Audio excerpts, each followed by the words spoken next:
We as men have to remember that we're half of the equation. Some people like to kick us to the curb, and they say things like, if men could have babies, abortion would be a sacrament. They try to exclude us simply because we're men, but we're half of the equation.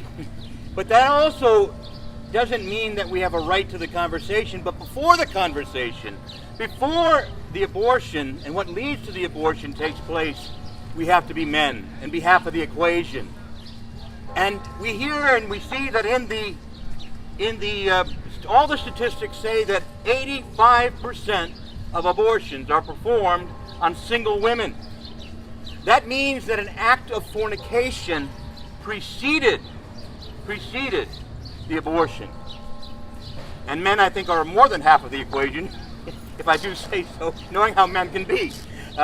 But I would say that, brothers, we have an obligation not just to practice chastity, but as men to insist on it, especially from our sons, and also, again, of course, our daughters. But I say to you that too often we have been silent. We have not spoken in many of our family situations to the absolute necessity for chastity. We have not spoken to the fact that acts of fornication are acts of injustice, because the potential baby to be conceived is put in great danger.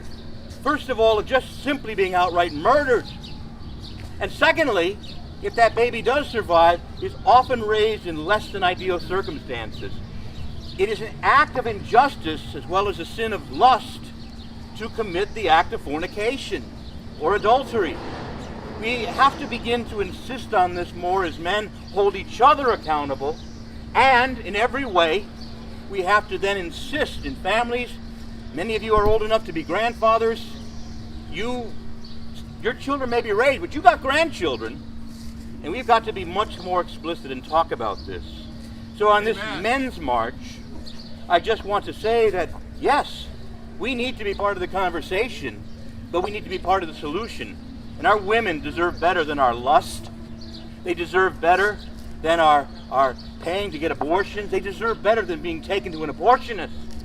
And if someone falls through weakness, get to confession. And if someone through weakness conceives a child, be faithful to that woman. Seek to marry her. Give that child a home. We men, we not are only half of the conversation, but we're half of the problem, and we have half of the responsibility. But I would say to all of us today, we have the full responsibility. Because we're supposed to be the leaders. We're supposed to have headship in our families. It falls to us to set expectations of our children, our grandchildren, and others. So I leave these thoughts with you. Others will say more. But again, as men, we don't just step up to say, we're part of the conversation, we're part of the problem, and we're also part of the solution. In fact, we're all of the solution if we will take leadership. For us, the clergy as well. Too many people tell me, who write to me from all over the country, they never hear their priest speak about abortion or about fornication or adultery or homosexual acts. They never speak to these things. Why? Why this silence when there's a holocaust that comes from it? And yet, too much silence. So we clergy too, who are supposed to be the head of the household of the church, the parishes, our bishops, all of us, we've got to speak more. Next year, this march needs to quadruple in size. We need to eventually get to a real million-man march, all right? So let's commit to bigger numbers, and amen. All right, God bless you all.